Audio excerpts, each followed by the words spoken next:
नमस्कार, आप सभी का स्वागत है आपके अपने YouTube चैनल फिजिकल एजुकेशन अड्डा के ऊपर, जहां आपको फिजिकल एजुकेशन स्पोर्ट्स की हर प्रकार की अपडेट हमारे द्वारा समय समय पे मिलती रहती हैं। तो हमारी एक सीरीज चली हुई है जो ऑब्जेक्टिव टाइप है, उससे इसके हमारे 6 पार्ट पहले आ चुके हैं, आपने देखे भी होंगे। आज हमारा जो है 7th पार्ट हम लेके आ गए हैं, जिसमें हम जो है नेक्स्ट इम्पोर्टेंट क्वेश्चंस का यहाँ पे जिक्र करने वाले हैं जो हमारे लिए एग्ज़ाम ओरिएंटेड आगे हो सकते हैं। सीरीज़ के हर पार्ट का पीडीएफ आपको फ्री ऑफ कॉस्ट जो है वीडियो के डिस्क्रिप्शन में मिल रहा है लगातार, कभी भी आप वीडियो के डिस्क्रिप्शन से डाउनलोड कर सकते हैं। और भाई रिस्पॉन्स फेयर कहूँगा, बहुत कम ही रिस्पॉन्स जो है आ रहा है। कहीं ऐसा ना हो कि आपके इस कम रिस्पॉन्स की वजह से मेरे को सीरीज़ में जो मैं जान डाल रहा हूँ तो ना डाल पाऊँ। इसलिए एक रिक्वेस्ट बार बार रहती है कि ज़्यादा से ज़्यादा वीडियो को शेयर कर दिया करो, क्योंकि अपने साथ जितने लोग फिजिकल एजुकेशन के जुड़े हैं ना, तो उस हिसाब से रिस्पॉन्स नहीं आ रहा।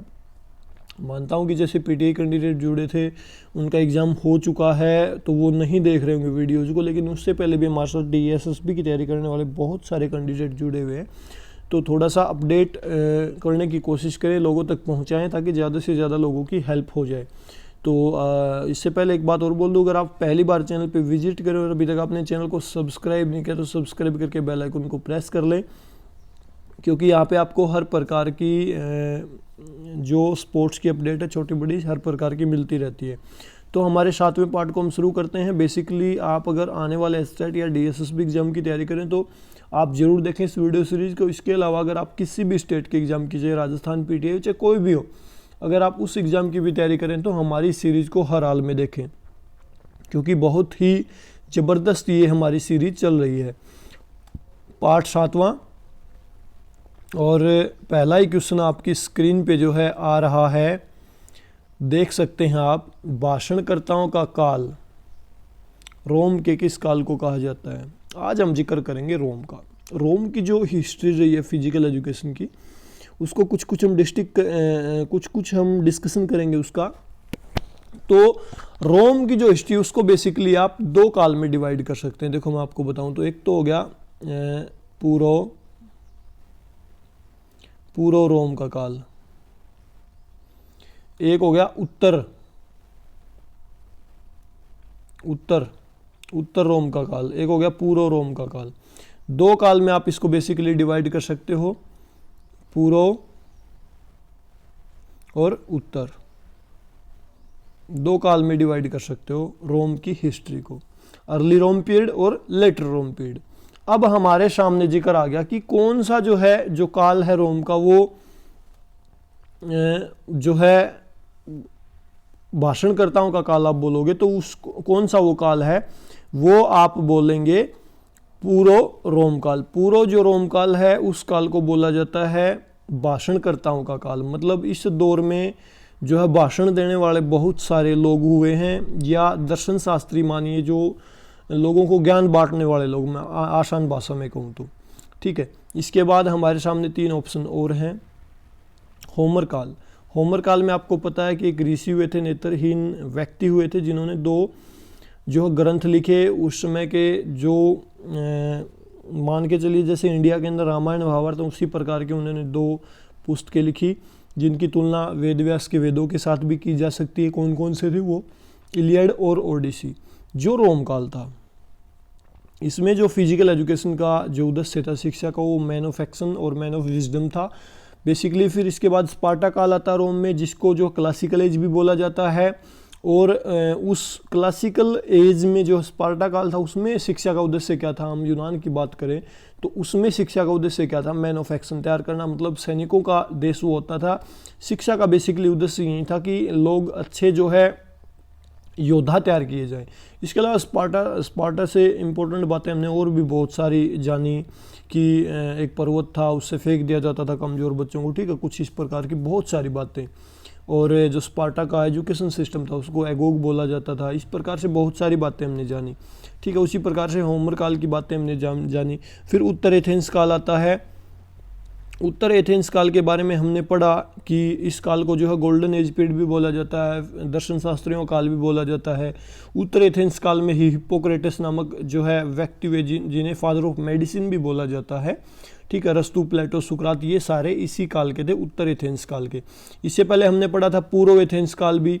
पूर्व एथेंस काल में बेसिकली हमने जाना कि पूर्व एथेंस काल के अंदर क्या क्या चीज़ें होती थी। उसके अंदर बेसिकली पैन हेलेनिक नामक इवेंट्स होते थे, स्पोर्ट्स इवेंट, जिसके अंदर 4 प्रकार के खेलों को शामिल किया जाता था। ओलंपिक खेल, स्थिमियन खेल, नीमियन खेल, एक और होता था पिथियन खेल, ठीक है। बेसिकली 4 प्रकार के पैन हेलेनिक के अंदर स्पोर्ट्स इवेंट होते थे। जो ओलंपिक खेल होते थे वो 736 ईसा पूर्व पहली बार आयोजित किए गए थे, और जो है किसके सम्मान में, जीएस देवता के सम्मान में आयोजित किए जाते थे। और जीएस जो देवता था उसको गॉड ऑफ स्काई बोला जाता था। इसी प्रकार पिथियन खेल थे। पिथियन खेल जो है वो भी अपोलो देवता के सम्मान में आयोजित किए जाते थे, और जो है डेल्फी नामक स्थान पर जो है वो आयोजित किए जाते थे। इसी प्रकार स्थिमियन जो खेल थे वो पोसिडोन जो देवता था उसके नाम पे आयोजित किए जाते थे। कोरिंथ नामक स्थान के ऊपर आयोजित किए जाते थे। फिर नीमियन खेलों को हमने जाना था। नीमियन खेल जो है जीएस देवता के सम्मान में आयोजित किए जाते थे। जीएस को गॉड ऑफ स्काई बोला जाता था, और आर्गेलिस नामक स्थान पर जो है आयोजित किए जाते थे। ये बातें हमने पूर्व एथेंस काल के बारे में पढ़ी थी, ठीक है। इसके बाद बेसिकली मैंने बहुत सारी बातें फिर से रिपीट कर दी आज। इसके बाद हम चलते हैं नेक्स्ट। यहाँ पे जिक्र आ गया एक बात का और कि पूर्व जो रोम का काल था उसमें सैनिक प्रशिक्षण व्यायामशालाओं को क्या बोला जाता था। जो पूर्व रोम का जो काल था उसमें जहाँ पे जो है सैनिकों को प्रशिक्षण दिया जाता था, सैनिकों को ट्रेनिंग दी जाती थी, उस जगह का क्या नाम था? तो उस जगह का क्या नाम था? Campus Martius. कैंपस मार्टियस भी बोल सकते हो इसको, मार्शियस भी बोल सकते हो, ठीक है। तो कैंपस मार्शियस जो है पूर्व रोम काल में सैनिक प्रशिक्षण की जगह थी, उसको बोला जाता था। इसके बाद हमारे सामने 3 नाम और हैं। एक है ग्लैडिएटोरियल कॉम्बैट्स, हेलेंस और गेलन। गेलन के बारे में मैं कई बार आपको बता चुका हूँ कि ये वो व्यक्ति था जिसने पहली बार एक्सरसाइज करने का साइंटिफिक वे बनाया। आगे ये चीज़ आएगी, हम इसको और डिस्कशन कर लेंगे। इसके बाद एक वर्ड आया ग्लैडिएटोरियल कॉम्बैट्स। इसका क्या मतलब है कि ये रोम का जो काल था ना उसमें एक कुछ ऐसा जो है खेल जो है बना।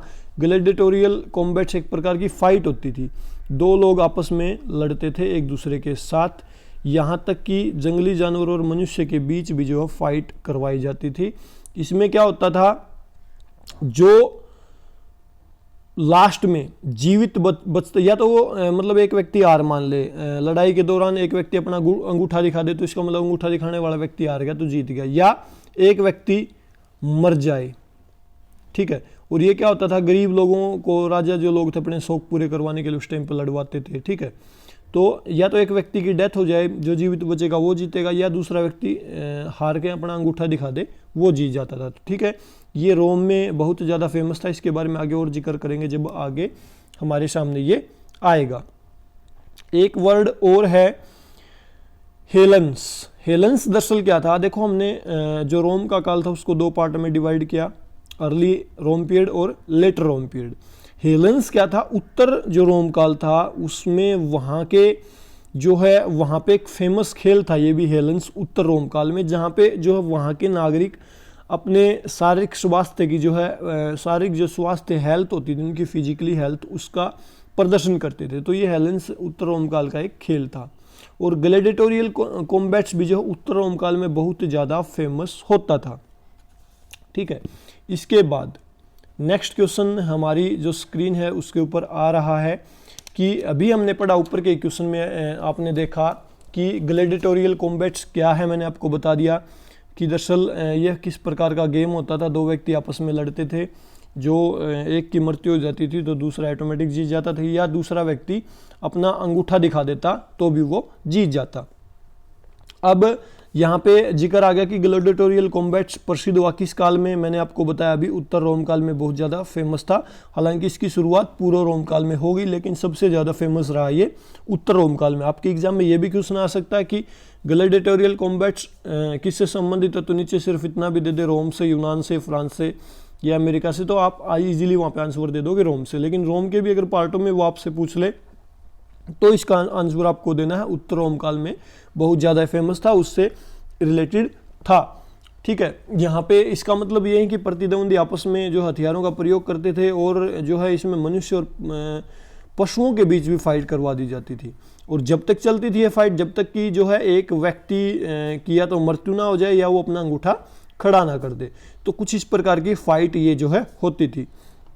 फिर यहाँ पे जिक्र आ गया स्पार्टा काल। स्पार्टा काल को मैं कई बार आपको बता चुका हूँ, ये जो क्लासिकल एज बोला जाता है, इसको क्लासिकल एज जो है स्पार्टा काल को बोला जाता है। पूर्व रोम काल से रिलेटेड मैंने आपको बात बता दी, इसको ओरेटर भाषणकर्ताओं का काल भी बोला जाता है।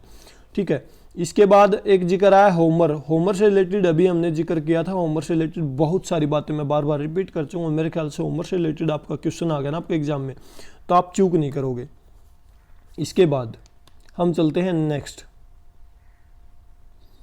तो नेक्स्ट हमारा क्या हो सकता है क्वेश्चन, गैलन का संबंध किससे। गैलन आ गया भाई, ये एक साइंटिफिक व्यक्ति था, बहुत ही ज़्यादा साइंटिफिक ये व्यक्ति था। तो गैलन जो है किससे संबंधित है, ये भी उत्तर रोम काल से संबंधित है, याद रखना। ठीक है, इसने एक साइंटिफिक वे बताया था। और जो है पल्स, हार्ट बीट काउंट करते हैं ना, हार्ट बीट को काउंट करने वाला व्यक्ति भी यही था। ठीक है, और इसके अलावा इसने चिकित्सा शास्त्र में जो साइंटिफिक वे था एक्सरसाइज का, वो भी शुरू किया था। उत्तर एथेंस काल के बारे में हम पढ़ चुके हैं कि इसे जो गोल्डन एज पीरियड बोला जाता है। इसके बारे में और ज़्यादा जानने वाली बात है नहीं उत्तर रोम काल के बारे में। ठीक है, इसको फिलोसफर्स का काल भी कहते हैं, हिप्पोक्रेटस भी इससे रिलेटेड था।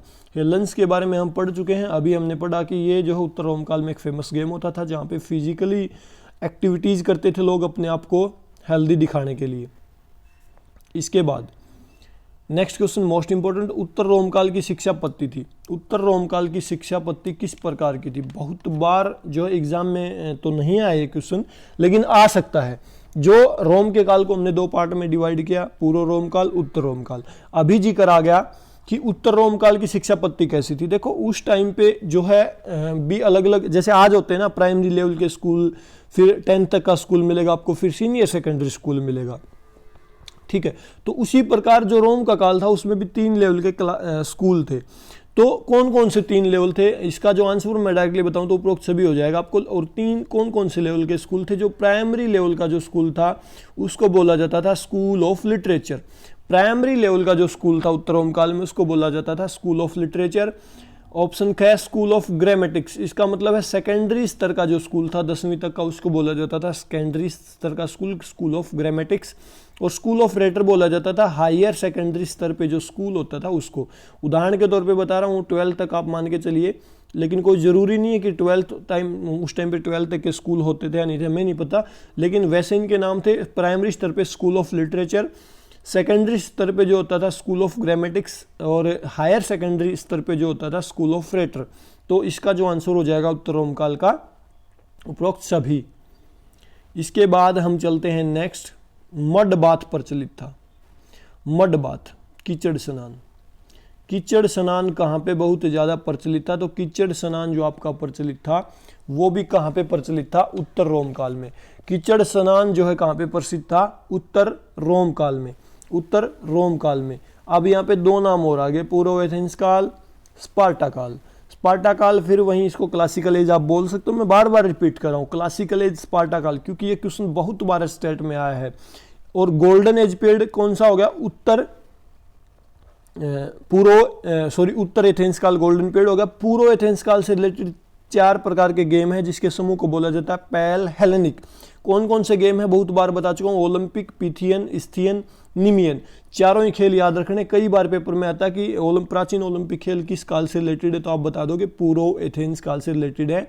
उत्तर एथेंस काल को क्या बोलेंगे, उत्तर एथेंस काल को बोलेंगे गोल्डन एज पीरियड, दर्शन शास्त्रियों का काल, जिसके अंदर हिप्पोक्रेटस, सुकरात, प्लेटो सारे ये जो है आपके हुए हैं दर्शन शास्त्री, फिलोसफर।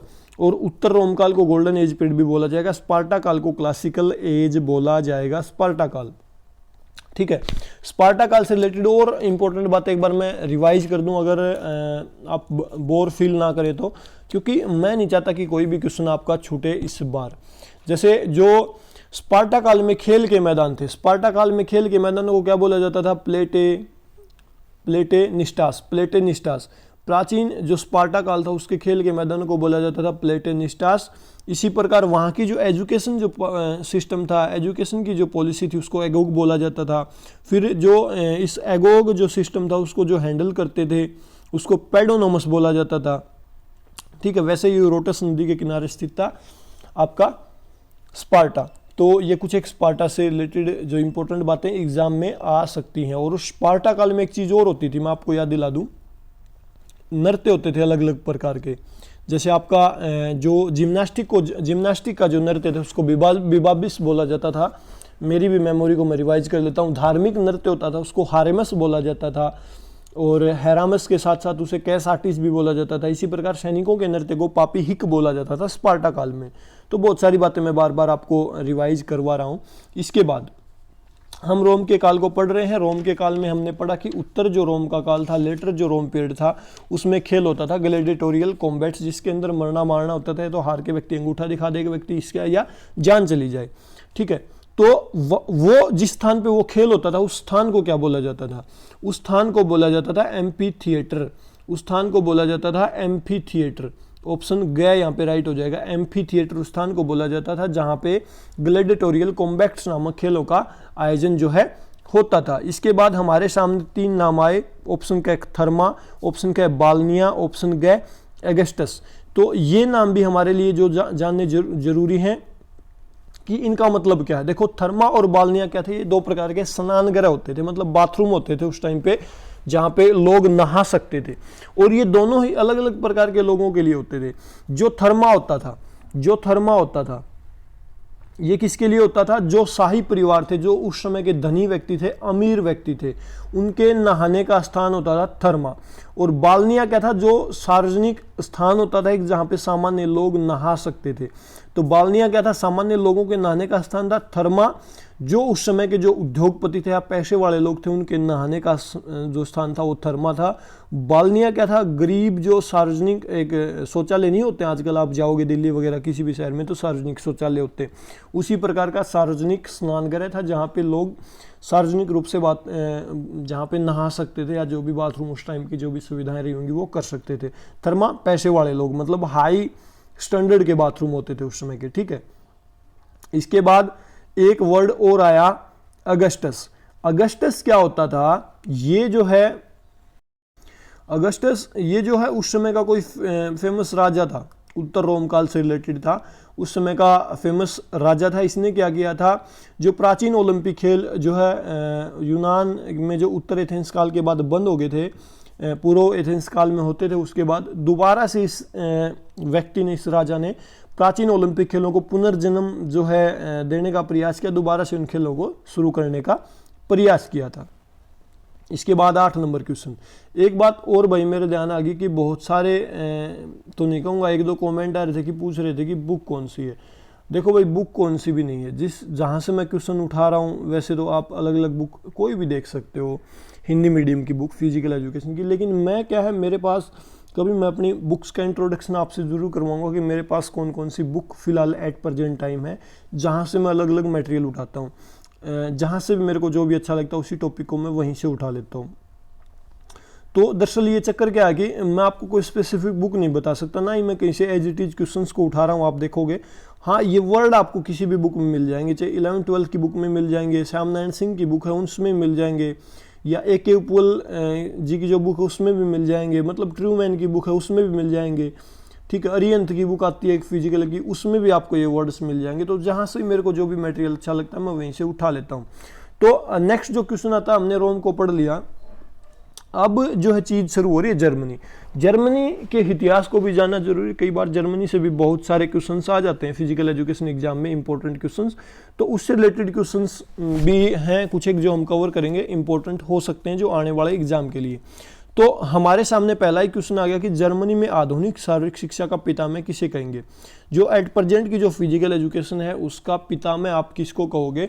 नीचे 4 ऑप्शन है, तो हमारा यहाँ पे राइट आंसर क्या हो जाएगा, John Bernard Basedow. John Bernard बेसोडो को जो है आधुनिक शारीरिक शिक्षा का पितामह, आधुनिक फिजिकल एजुकेशन का फादर बोला जाता है जर्मनी के अंदर, याद रखें, मोस्ट इंपॉर्टेंट। इसके बाद 3 नाम और आए, ये तीनों भी जर्मनी से रिलेटेड है, जो हमारे लिए जानने जरूरी, इनसे रिलेटेड कुछ एक इंपॉर्टेंट बातें मैं आपको बताऊंगा। जैसे गर्ट्स मैथ्स, इन्हें जर्मन जिम्नास्टिक का पितामह माना जाता है। अगर मैं गर्ट्स मैथ्स का पूरा नाम आपको बताऊं तो जॉन क्रिस्टोफर फ्रेडरिक गर्ट्स मैथ्स इनका पूरा नाम है और इन्हें जर्मन जिम्नास्टिक का पितामह बोला जाता है। इसके अलावा इन्होंने जो है 2 बुक्स भी लिखी, नंबर 1 जो बुक इन्होंने लिखी gymnastic for the young, and दूसरी जो बुक इन्होंने लिखी वो गेम्स मतलब खेल, सामान्य सा नाम था खेल। ठीक है, इन्होंने 2 प्रकार की बुक लिखी, इनसे रिलेटेड यही 2 इंपॉर्टेंट क्वेश्चन बनते हैं। इसके बाद लुडविग जॉन नाम का व्यक्ति आया, ये जो है इन्होंने भी बेसिकली एक जो है बुक लिखी थी, इसका नाम था जर्मन जिम्नास्टिक। इसके अलावा जो इन्होंने सबसे बड़ा काम किया वो था ट्रनवियर आंदोलन। आपने सुना होगा, बहुत बार एग्जाम में आता है ट्रनवेरिन क्रांति किससे रिलेटेड है, ट्रनवियर जो आंदोलन किससे रिलेटेड है, जर्मनी से रिलेटेड है। तो उसको शुरू करने वाला व्यक्ति कौन था, लुडविग जॉन। एक तो इन्होंने बुक लिखी जर्मन जिम्नास्टिक, इसके अलावा ट्रनर जो आंदोलन था, जो ट्रनवेरिन जो आंदोलन था, ट्रनवियर जो आंदोलन था, जो भी आप नाम बोले, वो किसने शुरू किया, लुडविग जॉन ने शुरू किया था। ठीक है, लुडविग जॉन ने वो मूवमेंट शुरू की थी और वो इसके जनक माने जाते हैं। इसके बाद एक नाम और हमारे सामने आया, एडोल्फ स्पीज। ये भी इंपॉर्टेंट हो सकता है। इससे रिलेटेड हमारे लिए जो है क्या क्वेश्चन बन सकता है, इन्होंने भी जो है 2 पुस्तकें लिखी। एक प्रथम जो पुस्तकें थी इनकी सिस्टम ऑफ जिम्नास्टिक, और दूसरी पुस्तक जो इनकी थी practical manual for school. Adolf Spiess ने 2 बुक्स लिखी, system of gymnastic and practical manual for schools, याद रखें, मोस्ट इंपॉर्टेंट। इसके बाद नेक्स्ट जो क्वेश्चन बन सकता है, आधुनिक शारीरिक शिक्षा का पितामह आपको पता चल गया जर्मनी में कौन थे, जॉन बर्नार्ड बेसोडो। इन्होंने जो है उस टाइम पे जर्मनी के अंदर एक शारीरिक शिक्षा की, फिजिकल एजुकेशन की एक इंस्टीट्यूट शुरू किया, एक संस्था शुरू की। उस संस्था का नाम पूछा है, तो उस संस्था का नाम क्या था, फिलेंथ्रोपिनम जो है उसका नाम था। इसके बाद हमारे सामने 3 वर्ड और नजर आ रहे हैं आपको, डेसा और स्पेनथाल educational school, स्नेपनथाल educational school. Desa क्या था, डेसा उस स्थान का नाम था जहां पे जॉन बर्नार्ड बेसोडो ने फिलेंथ्रोपिनम नामक संस्था खोली। इसके बाद एक नाम और हमारे सामने आया, स्नेपनथाल एजुकेशनल स्कूल। ये दरअसल क्या था, ये जो है उस समय पे और कोई फिजिकल एजुकेशनिस्ट हुए थे एक और, उन्होंने जो है खोली थी ये संस्था, और उसका नाम क्या था, जिन्होंने इस संस्था की शुरुआत की वो थे क्रिश्चियन गोथिफ साल्जमैन नामक व्यक्ति ने जो है जर्मनी के अंदर स्नेपनथाल एजुकेशनल स्कूल की जो है स्थापना की थी। और इस संस्था के अंदर जो है क्रिश्चियन कार्ल आंद्रे नामक जो है व्यक्ति थे, वो फिजिकल एजुकेशन टीचर होते थे उस समय पे, याद रखें, मोस्ट इंपॉर्टेंट ये भी हो सकता है। तो ये तीनों ही वर्ड आपके लिए थोड़े नए हो सकते हैं लेकिन मोस्ट इंपॉर्टेंट है। इसके बाद फिलेंथ्रोपिनम में प्रथम शारीरिक शिक्षक कौन थे, पहले फिजिकल एजुकेशन टीचर कौन रखे गए थे, तो वो व्यक्ति थे जॉन साइमन नामक जो व्यक्ति थे, वो पहले फिजिकल एजुकेशन टीचर फिलेंथ्रोपिनम नामक जो संस्था जॉन बर्नार्ड बेसोडो ने शुरू की उसके अंदर रखे गए थे। और डेसा वो स्थान था जहां पे फिलेंथ्रोपन नामक जो है संस्था शुरू हुई थी, उसका नाम था डेसा। ठीक है, और गर्ट्समैथ्स जो है जर्मन जिम्नास्टिक के पितामह इनको बोला जाता है। और जॉन बर्नार्ड बेसोडो जिन्होंने फिलेंथ्रोपिनम नामक संस्था शुरू की डेसा नामक स्थान पे, इसके अलावा आधुनिक शारीरिक शिक्षा के पितामह भी इनको जो है बोला जाता है।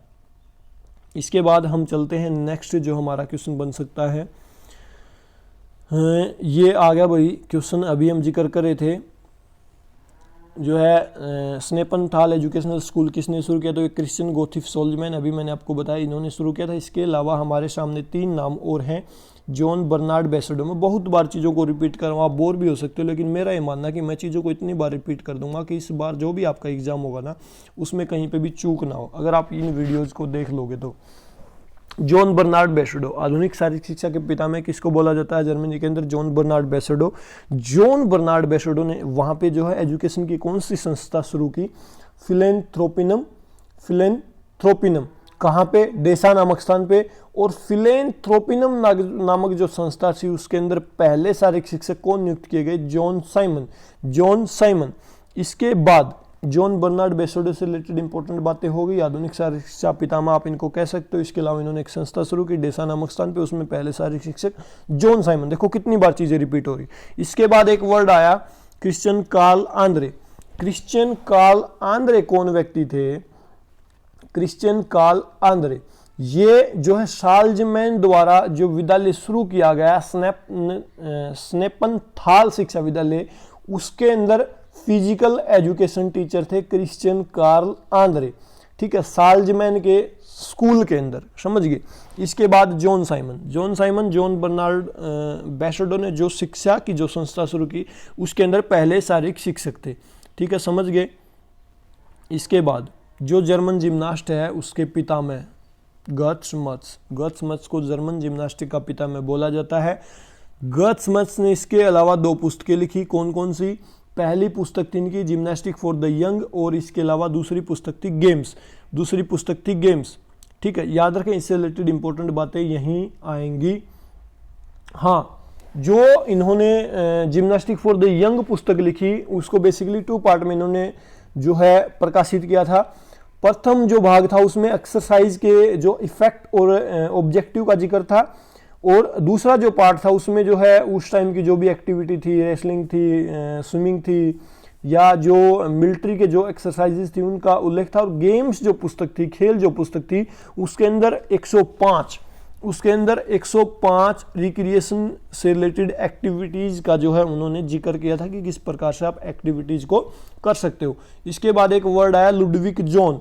उसके बाद एक वर्ड आया लुडविक जॉन, जिन्होंने 2 पुस्तकें लिखी। और सबसे इंपॉर्टेंट जो क्वेश्चन बन सकता है, ट्रनवेरिन आंदोलन। ट्रनवेरिन मूवमेंट जो किसने शुरू की? ट्रनवेरिन मूवमेंट जो किसने शुरू की? क्रांति कहो, मूवमेंट कहो, लुडविक जॉन ने। इसके अलावा इन्होंने 2 पुस्तकें भी लिखी। कौन कौन सी? एक पुस्तक लिखी थी जर्मन जिम्नास्टिक। हाँ, जहां पे लोगों को एक्सरसाइज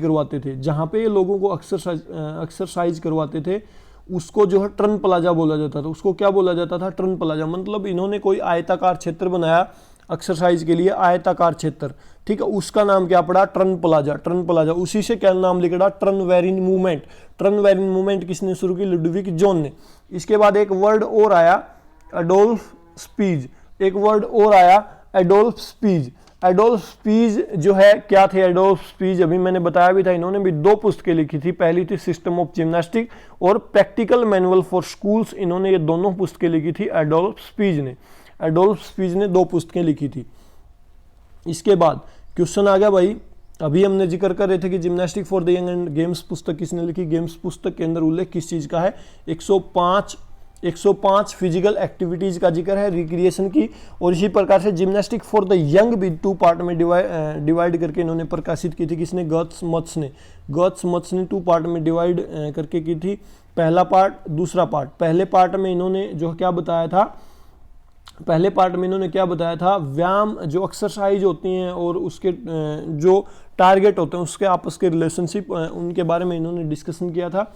दूसरे पार्ट में जो उस समय की जंपिंग इवेंट होते थे या भागने की जो भी एक्टिविटीज होती थी उनका जिक्र किया था। तो ये पुस्तक किसने लिखी? गत्समत्स ने। इसके बाद एक वर्ड आया एडोल्फ स्पीज। एक वर्ड आया कार्ल आंद्रे। एक वर्ड आया लुडविक जॉन। लुडविक जॉन के बारे में मैं फिर से रिपीट कर दूं, ये जर्मनी के अंदर वो व्यक्ति थे जिन्होंने जो है ट्रनवेरिन आंदोलन का जो है आंदोलन की शुरुआत की, मूवमेंट की शुरुआत की। क्योंकि जहाँ पे लोगों को व्यायाम करवाते थे उस स्थान का क्या नाम था? आयताकार स्थान था, उसका नाम था ट्रन प्लाजा।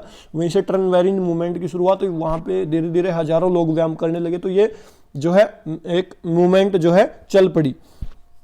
ठीक है, इसके अलावा इन्होंने जर्मन जिम्नास्टिक के ऊपर बुक भी जो है लिखी थी। इसके बाद एक वर्ड आया एडोल्फ स्पीज। इसके बाद एक वर्ड आया एडोल्फ स्पीज। एडोल्फ स्पीज ने भी जो है पुस्तकें लिखी। कौन कौन सी पुस्तक लिखी एडोल्फ स्पीज ने? एक तो सिस्टम ऑफ जिम्नास्टिक, और दूसरी पुस्तक जो लिखी थी इन्होंने practical manual for school. Practical manual for school. इसके बाद एक वर्ड जो है आता है कार्ल आंद्रे। कार्ल आंद्रे दरअसल क्या थे? कार्ल आंद्रे दरअसल ये वो व्यक्ति था, हमने पीछे क्वेश्चन में जिक्र किया था कि क्रिश्चियन गोथिफ साल्जमैन ने एक स्नेपनथाल शिक्षा विद्यालय की स्थापना की थी। स्नेपनथाल एजुकेशनल इंस्टीट्यूट की शुरुआत की थी। उसके अंदर शिक्षक होते थे क्रिश्चियन कार्ल आंद्रे, तो ये वो व्यक्ति था। ठीक है। इसके बाद ट्रनवेरिन मूवमेंट संबंधित है, अभी हमने जिक्र किया है किससे संबंधित है? जर्मनी से संबंधित है। लुडविग जोन ने शुरू किया था। रोम को हम 2 पार्ट में डिवाइड कर सकते हैं। रोम के काल को पूर्व रोम काल, उत्तर रोम काल। पूर्व रोम काल, उत्तर रोम काल।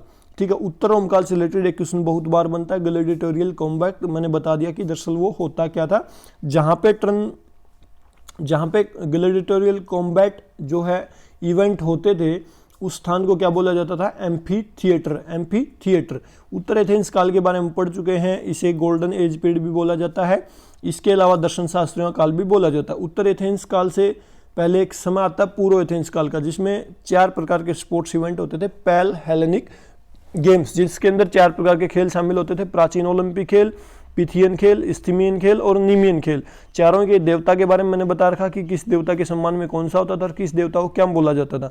जैसे जो है जीएस जो देवता थे उसको गॉड ऑफ स्काई बोला जाता था। अपोलो देवता को क्या बोला जाता था? God of sun. God of sun बोला जाता था अपोलो देवता को। इसी प्रकार जो पोसिडोन जो देवता था उसको गॉड ऑफ सी बोला जाता था। ठीक है। ये बार बार हम जिक्र कर चुके हैं। स्पार्टा काल को जो क्लासिकल एज जो बोला जाता है, स्पार्टा काल को क्या बोला जाता है? Classical as. इसके अंदर जो है एगोग एक एजुकेशन सिस्टम था। ठीक है। उसको संभालने वाले लोग को क्या, ये बहुत बार रिपीट कर चुका हूँ मैं ये चीजें। ठीक है। इसके बाद एक क्वेश्चन आया, जर्मन जिम्नास्ट पुस्तक किसने लिखी? जर्मन जिम्नास्ट पुस्तक लिखी लुडविग जोन ने। बहुत बार बता चुका हूँ, लुडविग जोन ही वो व्यक्ति था जिसने जर्मनी के अंदर ट्रनवेरिन मूवमेंट की शुरुआत की। मूवमेंट की शुरुआत हुई कैसे? इन्होंने एक जो है प्रैक्टिस करने का आयताकार स्थान बनाया, उसको लोग क्या बोलते थे? Turn plaza. Turn plaza, turn plaza से ही ये जो है ट्रनवेरिन मूवमेंट जो है शुरू हुआ। इसके बाद होमर जो है एक नेत्रहीन कवि थे, नेत्रहीन लेखक थे, जिन्होंने इलीड और ओडिसी 2 ग्रंथ लिखे पुराने समय में, होमर काल में। गट्समत्स जर्मन जिम्नास्टिक के पिता में, इसलिए इन्होंने 2 बुक लिखी, जिम्नास्टिक फॉर द यंग और खेल नामक पुस्तक। और खेल नामक पुस्तक के अंदर इन्होंने 105 रिक्रिएशनल एक्टिविटीज़ का जिक्र किया। इसके अलावा जॉन साइमन कौन व्यक्ति थे? ये जो है जॉन बर्नार्ड बेसोडो ने एक संस्था शुरू की थी फिलेंथ्रोपिनम, उसमें प्रथम जो है फिजिकल एजुकेशन टीचर थे जॉन साइमन। इसके बाद हम चलते हैं नेक्स्ट।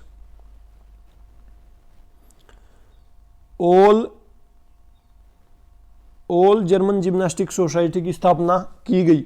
कब की गई? ऑल जर्मन जिम्नास्टिक की स्थापना ये जो है आपकी की गई थी।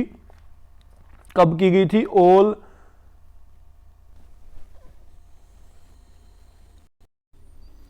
1866 में। ऑल जर्मन जिम्नास्टिक सोसाइटी की स्थापना कब की गई? 1866 में। इसके बाद जो क्वेश्चन आता है हमारे सामने, gymnastic system of gymnastic and practical manual for school, ये पुस्तकें किसने लिखी?